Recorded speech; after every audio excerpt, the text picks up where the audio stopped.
तो ये जो तीसरा मैच लिस्टिंग है यानी ओवरऑल जो 17th क्वेश्चन है, इसमें एक सिस्टम ऑफ इक्वेशंस के बने है ना।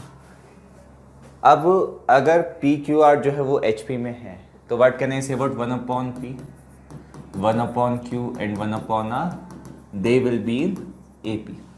ठीक है, अब ए पी का 10th टर्म है तो इसको मैं मान लेता हूँ a प्लस 9d, इसको मैं मान लेता हूँ a प्लस 99d, और इसको मैं मान लेता हूँ 1/r को a प्लस 999d, क्योंकि ये 10th 100th and 1000th term है।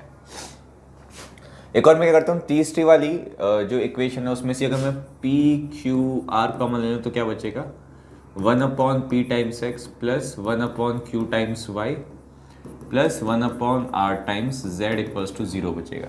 और इसको फिर आप हटा दो, और since p q r h p में है तो इनमें से कोई भी 0 नहीं हो सकता, तो इसको हम एनीवेज एलिमिनेट कर सकते हैं। और अब 1/p 1/q और 1/q को मैं इसकी फॉर्म में लिख सकता हूँ। तो डेल्टा क्या बन जाएगा मेरा, डेल्टा बन जाएगा मेरा 1 1 1 10 100 1000, और ये बन जाएगा a प्लस 9d, ये बन जाएगा a प्लस 99d, और ये बन जाएगा a प्लस 999d। ये डेल्टा 0 है। ठीक है, इसका मैं शॉर्टकट बता देता हूँ। अगर आप रो ट्रांसफॉर्मेशन लगाओ R3 की जगह R3 minus a times R1 minus d times R2, तो तीसरी रो क्या बन जाएगी, पहली रो एज इट इज 1 1 1, दूसरी रो 10 100 1000, तीसरी रो में क्या आ जाएगा, यहाँ पे माइनस डी बचेगा, यहाँ पे माइनस डी बचेगा, यहाँ पे भी माइनस डी बचेगा। अब आप देख रहे हो कि पहली और तीसरी रो प्रोपोर्शनल है, इसलिए डेल्टा की वैल्यू आ गई 0। तो पूरा का पूरा दारोमदार किस पे है, डेल्टा 0 है तो यूनिक सोल्यूशन तो हो नहीं सकता। और आप पाओगे कि लिस्ट 2 में कहीं भी यूनिक सोल्यूशन नहीं दिया हुआ, या तो नो सोल्यूशन दिया हुआ है, या इन्फिनिटली मैनी सोल्यूशन दिया हुआ है, या एटलीस्ट वन सोल्यूशन दिया हुआ है। अब आप पाओगे कि ये जो एटलीस्ट वन सोल्यूशन और इन्फिनिटली मैनी सोल्यूशन है, ये दोनों सिमिलर टाइप के ही हैं। अब मुझे क्या देखना चाहिए, नेक्स्ट मुझे देखना चाहिए डेल्टा 1 डेल्टा 2 डेल्टा 3। तो मैं डेल्टा 1 की बात कर लेता हूँ। इसमें मैं क्या करूँगा, ये जो पहला कॉलम है, ठीक है, इसको मैं रिप्लेस कर सकता हूँ किससे। सबसे पहले तो पहला कॉलम क्या था, ये था 1 1 1, पहले कॉलम को मैं 1 0 0 से रिप्लेस कर दूंगा, राइट हैंड साइड में है 1 0 0। दूसरे तीसरे कॉलम का एज इट इज रहने देता हूँ 100 1000, और मैं रादर देन राइटिंग दिस मैं यही लिख सकता हूँ 1/q और 1/r। ये 0 कौन सी वैल्यूज के लिए हो रहा है, एक बार मैं ये देख लेता हूँ। तो आपको पहले कॉलम के अबाउट एक्सपेंड करना, ये हो जाएगा 100/r is equals to 1000/q, तो यहाँ से आ जाएगा q इक्वल्स टू 10r।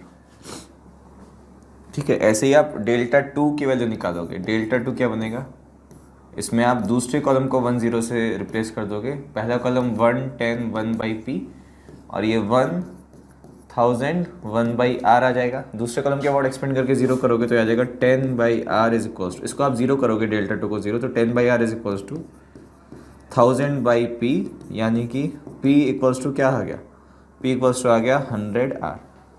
और फाइनली डेल्टा 3 को अगर आप 0 करोगे तो ये आ जाएगा 1 0 0 110 1/p 100 1/q इक्वल्स टू 0 करोगे तो यहाँ से आ जाएगा आपके पास basically q equals to 10p। ठीक है, अब सोचो कि इनमें से कोई भी एक नॉन जीरो हो गया। इमेजिन इफ, राइट, क्योंकि डेल्टा 0 है if at least one of q is not equals to 10r or q is not equals to, so यहाँ पे क्या था, q equals to 10r था, यहाँ पे क्या था एक्चुअली 1/p 1/q, यहाँ पे क्या था 1/q 1/r। ठीक है, तो 100/r, यहाँ पे q equals to 10r, right, q equals to 10r, तो यहाँ पे भी 1/p 1/q 1/r है ना।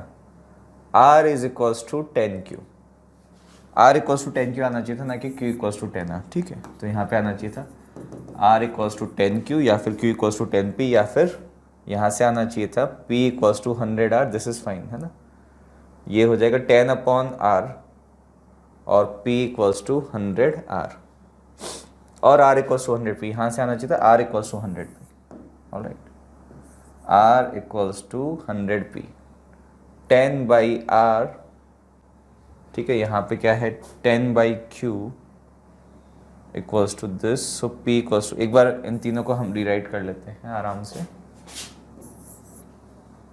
ठीक है, कोई जल्दी नहीं है, हम आराम से करेंगे।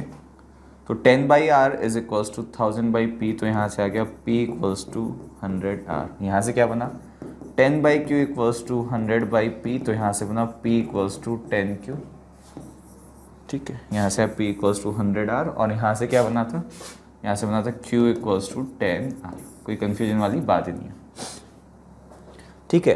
तो या तो q is not equals to 10r हो, या फिर p is not equals to 100r हो, या फिर p is not equals to 10q हो। इनमें से अगर कोई एक भी चीज़ हो गई तो क्या होगा, या फिर उसको आप लिख सकते हो p upon r is not equals to 10, तो फिर नो सोल्यूशन आ जाएगा,